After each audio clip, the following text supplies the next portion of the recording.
A ship's anchor is vital for holding a vessel securely in place, preventing it from drifting due to wind or current. Anchors dig into the seabed, creating a strong point of resistance. The design of an anchor has evolved over millennia, yet the fundamental principles remain largely unchanged.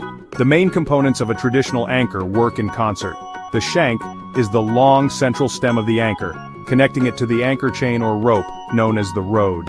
The shank provides the necessary length for the anchor to orientate itself correctly on the seabed.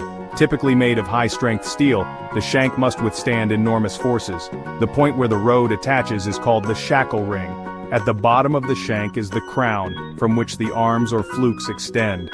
The flukes are the broad, shovel-like parts of the anchor that dig into the seabed. When a horizontal pull is applied to the shank, the flukes are forced downwards, burying themselves deep into sand, mud, or shingle. Some anchors have fixed flukes, while others are designed to pivot. Many traditional anchor designs also feature a stock, a bar set at right angles to the shank. The stock ensures the anchor lands on the seabed in the correct orientation. The initial lowering of the anchor must be controlled to prevent it from simply dropping in a heap.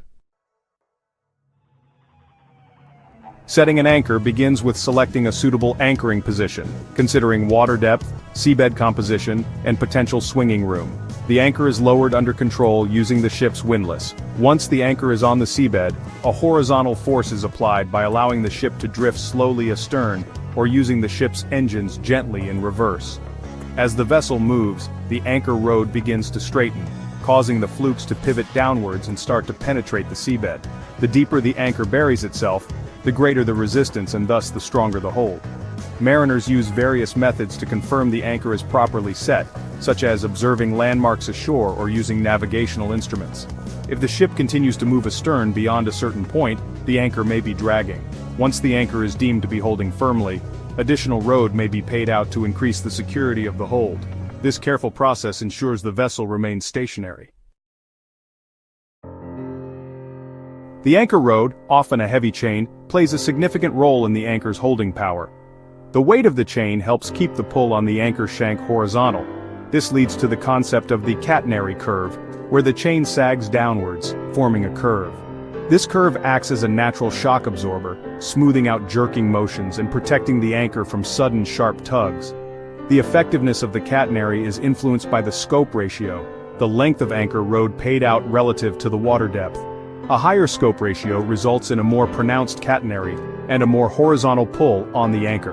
A well-designed anchor, appropriate for the seabed, deployed with sufficient scope, will provide the greatest holding power.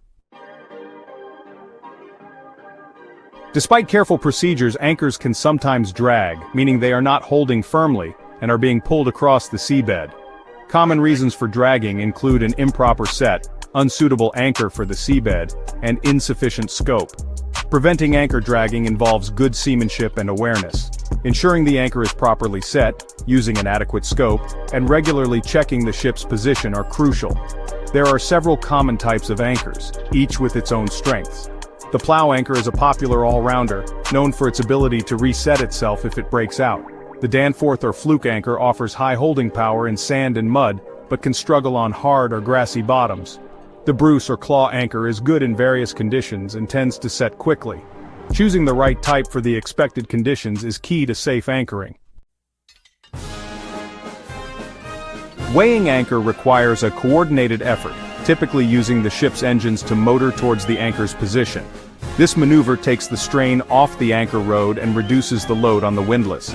The aim is to position the vessel directly above the anchor, changing the angle of pull to make it easier to break free from the seabed.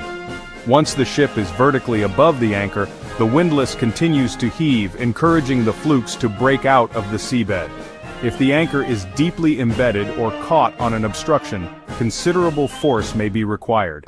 Once free, the anchor and chain are hauled aboard, and the anchor is secured in its stowed position.